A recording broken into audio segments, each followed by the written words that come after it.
Possibilities, a collection of essays on how things might be and a way to move forward, composed from my lived experience. Essay 10. How our current system treats people. The contemporary global system presents itself as progressive, efficient, and rational. Yet when examined through the lens of coherence, what emerges is not a structure optimized for human well-being, but one engineered primarily for extraction, acceleration, and control. People are not treated as integral tissue of a living superorganism. They are treated as expendable components within an economic machine. Humans as inputs. Within dominant economic logic, individuals are categorized not as living systems, but as labor units, consumers, taxpayers, data points, and productivity metrics. Value is assigned not by the depth of lived experience, but by the output efficiency and market performance.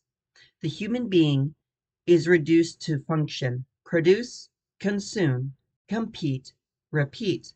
This collapse of personhood into utility degrades identity and erodes intrinsic worth. Scarcity as structural control. Artificial scarcity is maintained to enforce compliance. Housing, healthcare, education, food security, and rest are positioned as privileges rather than essentials. This forces individuals into survival mode where long-term coherence becomes secondary to immediate continuity. A population in permanent precarity is easier to manage than one in stability. This is not incidental, it is systemic design. Normalization of burnout. Exhaustion has been reframed as ambition. Overwork is glorified as dedication. Rest is equated with failure. The biological limits of the human organism are treated as inefficiencies to be overcome rather than signals to be respected. The result is mass psychological erosion, silently endured as standard operating procedure. The system causes productivity, the body calls it collapse. Emotional isolation and fragmentation. Modern structures separate individuals from meaningful relational networks. Community dissolves into transaction. Belonging is replaced with branding. Shared meaning becomes niche commodity. Loneliness is not treated as structural failure, but as personal inadequacy, despite being a direct outcome of system architecture. Identity under economic siege. Identity becomes tethered to market participation. Self-worth is measured through income, status, achievement, and visibility. The internal narrative becomes colonized by external metrics, distorting authentic development. This produces chronic comparison, imposter syndrome, shame-based motivation, and existential fatigue. The self is coerced into performance in order to remain economically viable. Wellness as consumer product.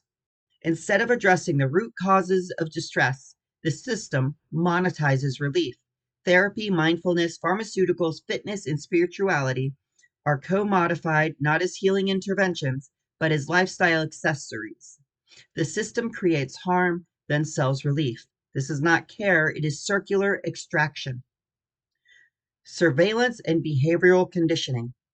Data collection, algorithmic targeting, and predictive analytics increasingly shape behavior. Desire itself is engineered. Attention is captured. Time is fragmented. Autonomy erodes invisibly beneath convenience. The individual is trained rather than supported. Consequences for the human psyche.